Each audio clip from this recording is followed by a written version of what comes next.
Саламатсыз ба, оқушы? Бүгінгі сабақ тақырыбы спорттық ойын футбол. Бұрыштама добын орындау техникасы.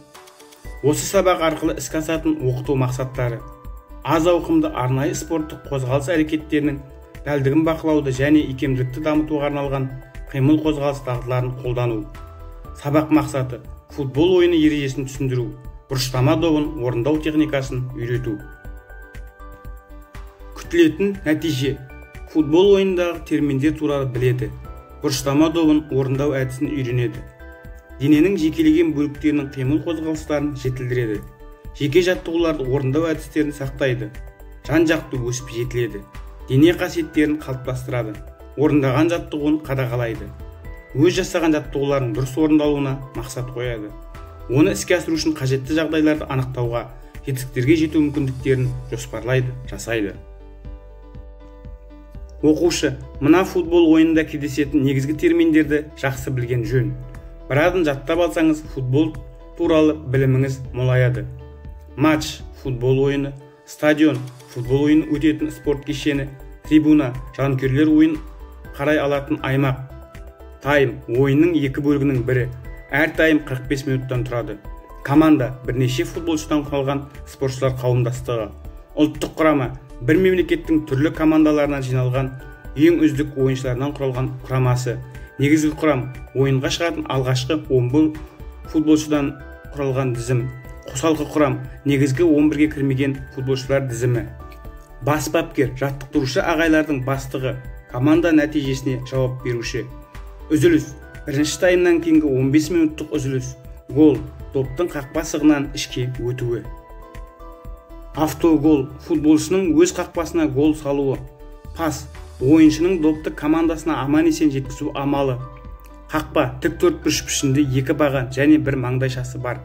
Темірден жасалған ақ түсті конструкция. Футболшылар допты осының ішіне кіргізуге тырысады. Стандарт өлшемі: ұзындығы 7-32, көлденеңінен 2-44. Қорғаушы – артқы шепте тұратын, қақпаны шабуылдардан қорғап тұратын футболшы. Шабуылшы – алдыңғы шепте ойнайтын футболшы. Негізгі жұмысы гол соғу. Капитан – алаңдағы ойыншылардың ағайы. Тоғыздық – қақпаның жоғарғы екі бұрышы. Бұл жерге тебілген допты әдетте қақпашылар шығара алмайды. Сондықтан да бұл жерге кірген голдар ерекше мәртебеге ие. Негізгі уақыт 90 минут. Қосымша уақыт – ойынның негізгі уақытына қосылған уақыттар. Ойын кезінде жарақат алу, гол қуанышы, ойыншы алмасу немесе басқа да түрлі оқиғаларды кесірінен төреші аздап қосымша уақыт қосады. Оқушы, жаңа сабақты бастамас бұрын дене қыздыру жаттығуларын жасап алайық.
Бұрыштама добы туралы мәлімет.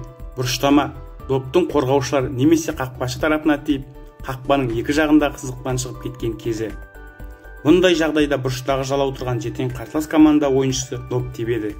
Футбол ойынында допты бұрыштан беру әрекеттері аяқпен тебу арқылы допты ойынға қосады.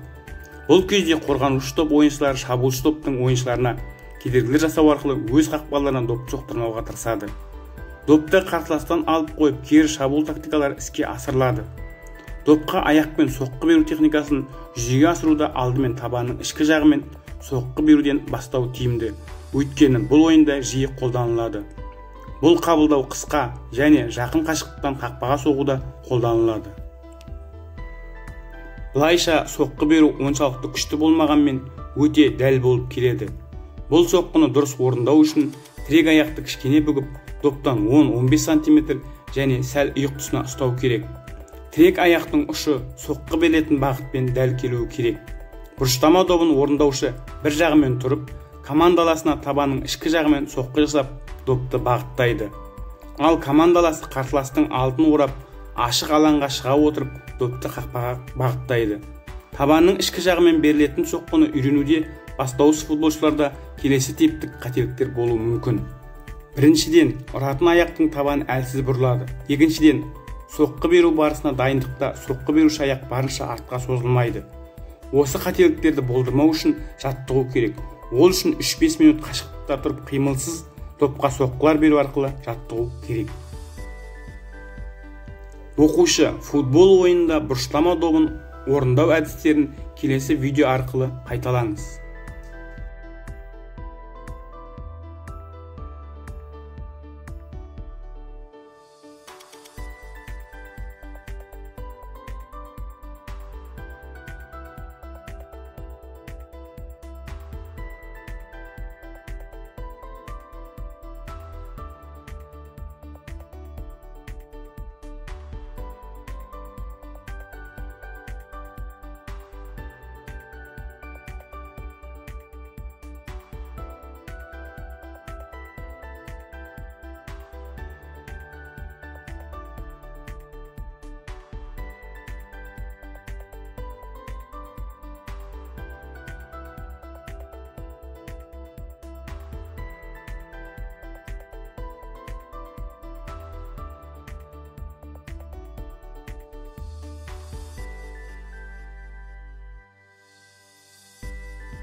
Оқушы, сіздерге тапсырма спорттық ойын футболда бұрыштама добын орындау әдісі туралы пікірлеріңізді төмендегі бағдаршам кестесіне жазу арқылы білдіруге болады.